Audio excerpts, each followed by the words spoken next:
Welcome to Synagogues of Florida, Part 10. In this episode, we look at 5 cities along the southwest Gulf Coast of the state. They are Fort Myers, Cape Coral, Bonita Springs, Naples, and Marco Island. We'll start with Fort Myers.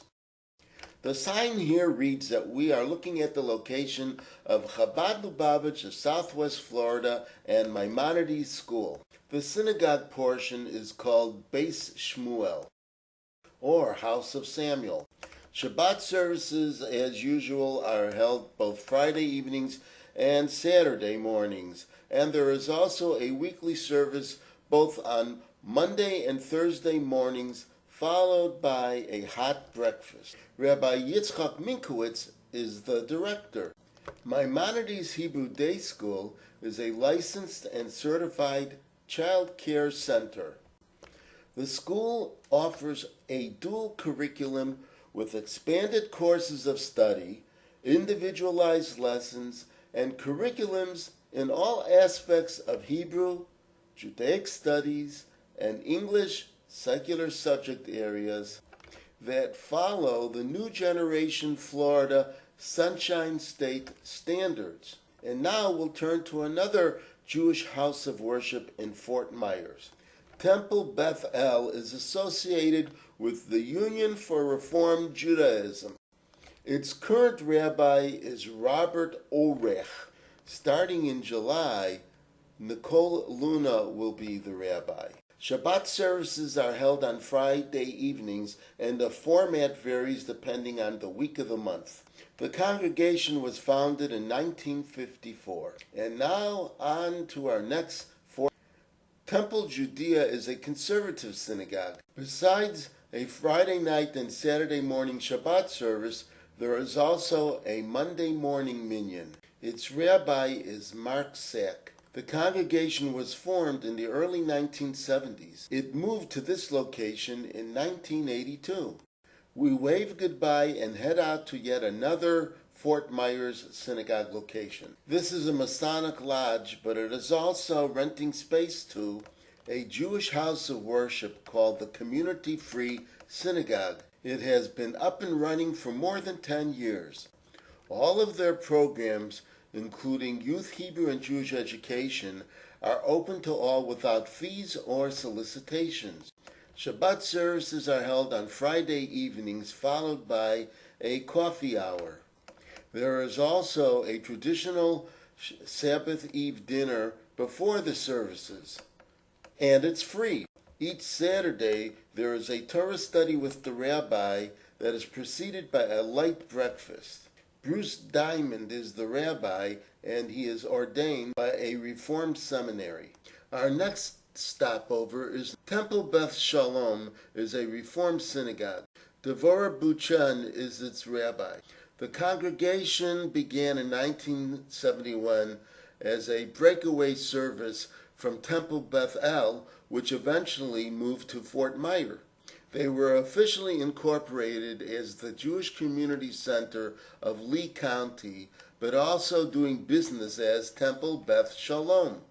The temple was built in the late 1970s. Shabbat services are held on Friday evenings, and on Saturday mornings there is a Torah study with the rabbi.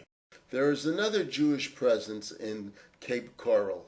This is the Chabad Jewish Center. Rabbi Yossi Labkowski is its director.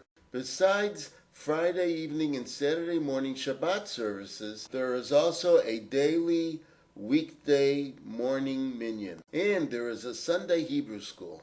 This office complex is also home to a sister Chabad operation. It is the Chabad of Bonita Springs, Estero, and FGCU, which stands for Florida Gulf Coast University. Chabad of Bonita Springs has been around since 2004. Rabbi Mendy Greenberg is its director. Shabbat services are held both Friday evenings and Saturday mornings. We now turn our attention to the city of Naples, Florida. Sticking with the Chabad theme, this is Chabad Naples Jewish Community Center. Its director is Rabbi Fishel Zaklos. A mikveh is in the process of being built. There is a Hebrew school for elementary school children. Chabad of Naples has been around for about a dozen years. Please note that the view you are looking at may have changed over the past couple years with the implementation of a building campaign. And now on to our next site in Naples. Congregation Beth Tikva is a conservative synagogue. Besides a Friday night and Saturday morning Shabbat service, there is also a Sunday morning minyan that is held only during late fall and winter seasons. Its spiritual leader is Rabbi Amos Chorny. This sign greets one from the road. It is a Reform synagogue, with Shabbat services held on both Friday evenings and Saturday mornings. Rabbi Adam Miller is its spiritual leader. The congregation was formed in 1962 as the Jewish Community Center of Collier County. Until 1975, the congregation met in various locations as became available. Then, as the congregation grew to 57 families, a building was finally dedicated. In 1980, the name was officially changed to the current Temple Shalom. The current building was dedicated in 1992, and now there is a membership roll of close to 500 families. There is also another congregation that is called Mayan Conservative Synagogue in Naples. We believe they are currently renting space, and they began in the year 2010, but that is all the information that we have on them. There is also Naples Jewish Congregation, a Reform temple that rents space in a Unitarian church. It was founded in 1998 and meets September through April every Friday evening for Shabbat, May through August just on the last Friday of the month. And now we can head over to Marco Island. The Jewish congregation of Marco Island began in 1982. Shabbat services are held on Friday evenings, followed by an Oneg Shabbat. From January through April, there is also a Saturday morning Torah study, followed by services, and then a complimentary lunch. The spiritual leader is Rabbi Mark Gross. This ends our trip through the SouthWest Florida Gulf Coast and its Jewish presence. More synagogues of Florida to come. Bye for now. See you real soon.